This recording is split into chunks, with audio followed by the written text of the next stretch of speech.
আগামী এক মাসের মধ্যে পোশাক শ্রমিকদের বেতন কাঠামো পুনর্নির্ধারণের আশ্বাস বাণিজ্য মন্ত্রীর। উদ্দেশ্যমূলক আন্দোলনে ক্ষতি শ্রমিকদেরই, বলছেন নেতারা। উচ্চ আদালতের হস্তক্ষেপের পরেও অগ্রগতি নেই বেসিক ব্যাংক ঋণ কেলেঙ্কারির 56 মামলার।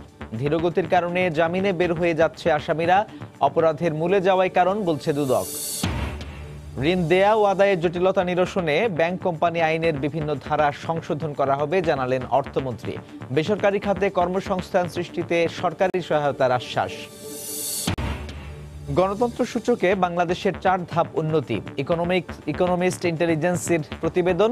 দেশের সামগ্রিক উন্নতি এই অগ্রগতির কারণ, বলছেন বিশ্লেষকরা। এবং অবকাঠামো উন্নয়ন ছাড়াই চলছে ব্রাহ্মণবাড়িয়ার আশুগঞ্জ নৌবন্দরে কার্গো জাহাজ থেকে পণ্য ওঠানামার কাজ। ব্যাহত হচ্ছে অভ্যন্তরীণ কার্যক্রম।